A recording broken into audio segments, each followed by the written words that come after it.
والوالدات يرضين أولادهن حولين كاملين لمن أراد أن يتم الرضاعة وعلى المولود له رزقهن وكسوتهن بالمعروف আল্লাহ রাব্বুল আলামিন বলতেছেন, মা তার সন্তানকে পূর্ণ 2 বছর দুধ পান করাবে। যে চায় তার সন্তান পূর্ণ দুধ পান করুক, সেই মা তার সন্তানকে পূর্ণ 2 বছর দুধ পান করাবে। তার মানে দুধ পান করানোর সর্বোচ্চ সীমা হলো 2 বছর। যদি সন্তানের বয়স 2 বছর হয়ে যায়, তাহলে 2 বছরের পরে মা আর সন্তানদের দুধ পান করাতে পারবে না। এই যতদিন পর্যন্ত মা সন্তানকে দুধ পান করাবে, অতদিন পর্যন্ত পিতার দায়িত্ব হলো, যেহেতু মা সন্তানকে দুধ পান করাচ্ছে, অতিরিক্ত কষ্ট করতেছে, এই জন্য পিতার দায়িত্ব হলো সন্তানের মাকে এই সময়ে একটু উত্তম খাবার দাবার দিবে, মানে সন্তানের মার প্রতি একটু অতিরিক্ত ব্যয় করবে। লা তুকাল্লাফু নাফসুন ইল্লা বুসআহা। তবে আল্লাহ রাব্বুল আলামিন তোমাদের সাধ্যের বাইরে কোনো কিছু চাপিয়ে দেন না। তার মানে তোমার সামর্থ্য অনুযায়ী যতটুকু আছে ততটুকু করবে। লা তুদাররা ওয়ালিদাতুম বিওয়ালাদিহা ওয়ালা মাওলুদুন লাহু বিওয়ালাদিহি ওয়া আলাল ওয়ারিসি মিসলু যালিক। আর সন্তানের জন্য শুধুমাত্র মা কষ্ট করবে না, কারণ হলো মার দুধ হচ্ছে না, তারপরও তাকে জোর করে দুধ পান করানো এবং তাকে অতিরিক্ত খাবার না দিয়ে শুধু মাকে কষ্ট দেবে না। আবার স্ত্রী স্বামীর কাছে তার সাধ্যের বাহিরে অনেক বেশি খাবার এবং কাপড় চাইবে না, এইভাবে স্বামীকেও সে কষ্ট দেবে না। ফাইন আরাদা ফিসালান আন তারাদিম মিনহুমা ওয়া তাশাওয়ুরিন ফালা জুনাহা আলাইহিমা। স্বামী স্ত্রী 2 জন মিলে যদি পরামর্শের ভিত্তিতে 2 মাসে 2 বছরের কম সময়ে সন্তানের দুধ ছাড়াইতে চায়, তাহলে তারা ছাড়াইতে পারবে, ছেড়ে দিতে পারবে, সেক্ষেত্রে কোনো গুনাহ নাই। ওয়াইন আরাদতুম আন তাস্তারদিউ আওলাদাকুম ফালা জুনাহা আলাইকুম ইযা সাল্লামতুম মা আতাইতুম বিল মারুফ। স্বামী স্ত্রী 2 জন যদি সিদ্ধান্ত নেয় স্ত্রী কোনো কারণে দুধ পান করাতে পারতেছে না, তৃতীয় কোনো নারীর মাধ্যমে দুধ পান করাবে, সেক্ষেত্রেও কোনো গুনাহ নাই, তৃতীয় নারীকে দিয়েও দুধ পান করাতে পারবে। তবে শর্ত হলো সেই নারীকে পরিপূর্ণ পারিশ্রমিক দিতে হবে। ওয়াত্তাকুল্লাহ, আল্লাহকে ভয় করো। ওয়ালামু, আর জেনে রাখো, আন্নাল্লাহা বিমা তা'মালুনা বাসীর, নিশ্চয় আল্লাহ তোমাদের সমস্ত কর্ম সম্পর্কে দৃষ্টি রাখেন। والذين يتوفون منكم ويذرون أزواجا يتربصن بأنفسهن 4 أشهر وعشرا। যদি তোমাদের ভিতর থেকে কোনো ব্যক্তি মারা যায়, এমন অবস্থায় যে তার স্ত্রী আছে, স্ত্রীকে রেখে যদি কোনো ব্যক্তি মারা যায়, তাহলে ওই স্ত্রীর ইদ্দত হলো 4 মাস 10 দিন। এই 4 মাস 10 দিন স্ত্রী অন্য জায়গায় বিবাহ বন্ধনে আবদ্ধ হতে পারবে না। এই 4 মাস 10 দিন স্ত্রী শোক পালন করবে। এই 4 মাস 10 দিন স্বামী মারা গেলে স্ত্রী অতিরিক্ত সাজগোজ করতে পারবে না, কোথাও বেড়াইতে যাইতে পারবে না, বাইরে ঘোরাফেরা করতে পারবে না। স্বামীর ঘরে থেকে 4 মাস 10 দিন সে শোক পালন করবে। فإذا بلغن أجلهن فلا جناح عليكم فيما فعلن في أنفسهن بالمعروف الله بما تعملون خبير।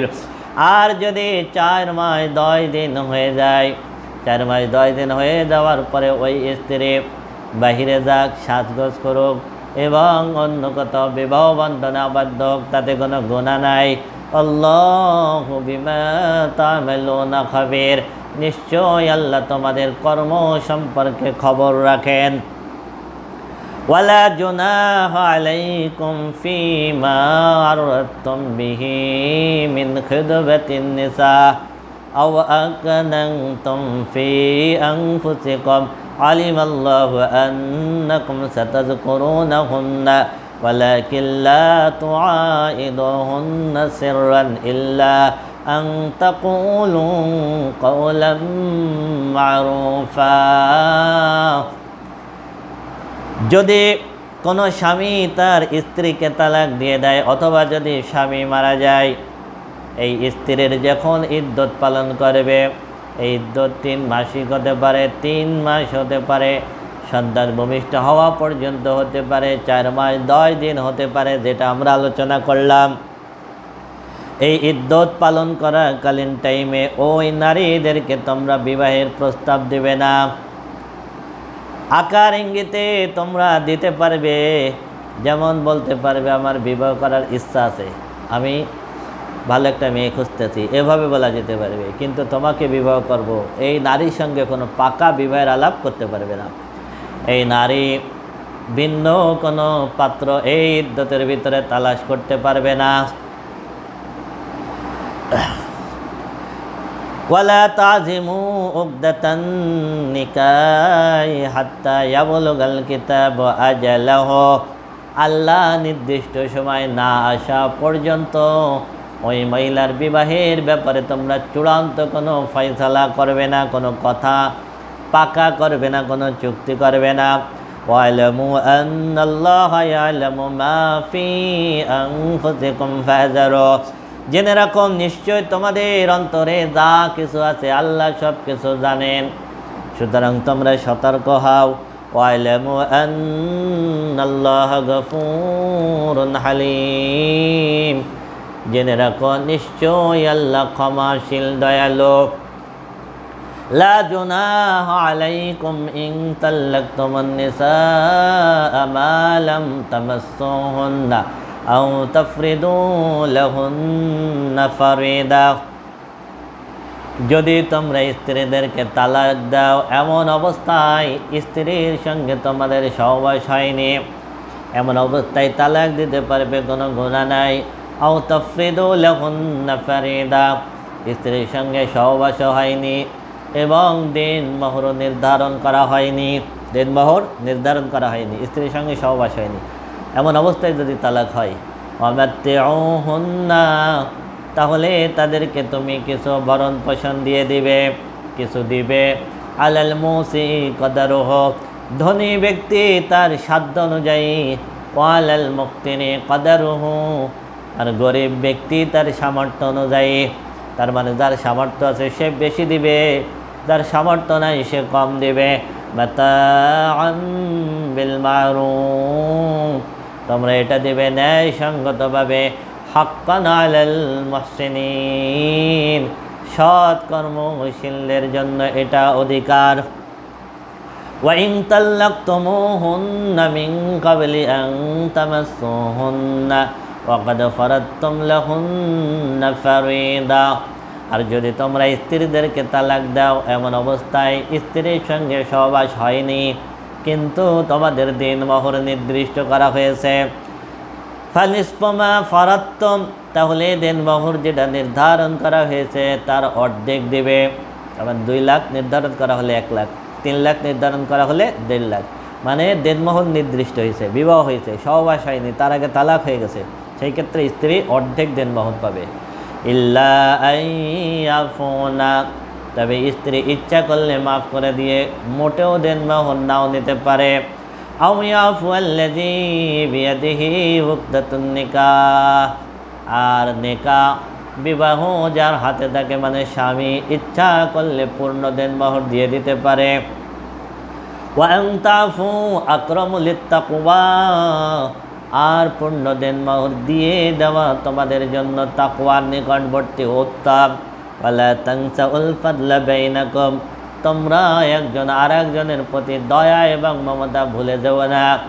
ইন্নাল্লাহা বিমা তা'মালুনা বাসীর, নিশ্চয় আল্লাহ তোমাদের সব কর্ম সম্পর্কে দৃষ্টি রাখেন।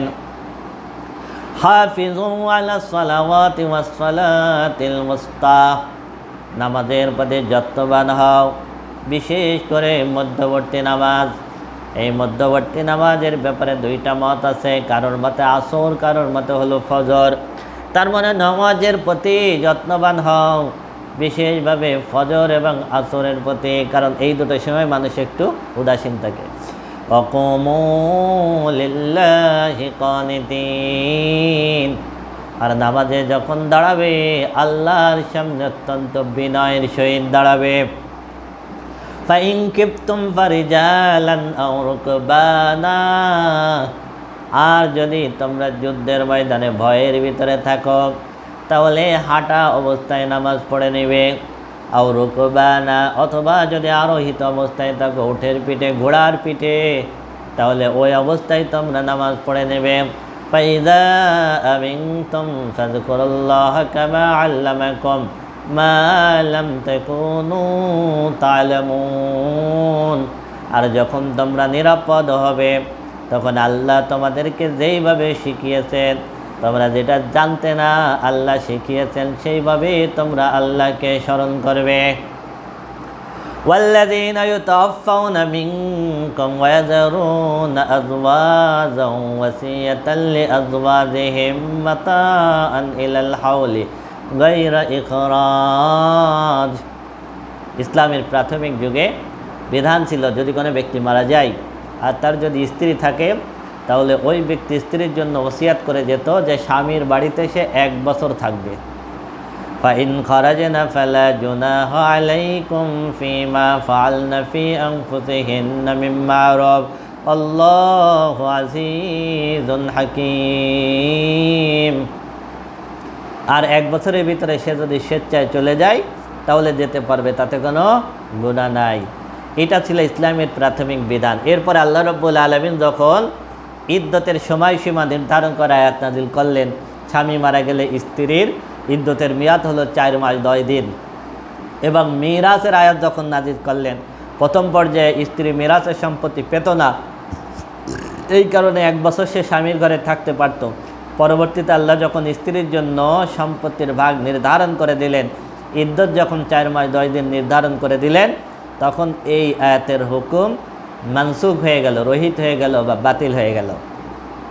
ওয়ালিল মুতাল্লাকাতি মাতাউম বিল মারুফ হাক্কান আলাল মুত্তাকিন, আর তালাক প্রাপ্ত নারী ন্যায়সঙ্গতভাবে ইদ্দত চলাকালীন সময়ে তার ভোগ-খোরপোশ, খাবার দাবারের খরচ পাবে। হাক্কান আলাল মুত্তাকিন, এটা মুত্তাকিদের জন্য অধিকার। কাযালিকা ইউবাইয়িনুল্লাহু লাকুম আয়াতিহি, এভাবে আল্লাহ রাব্বুল আলামিন তোমাদের জন্য আল্লাহর আয়াতসমূহ বর্ণনা করেন। লাআল্লাকুম তাকিলুন, যাতে করে তোমরা উপলব্ধি করতে পারো।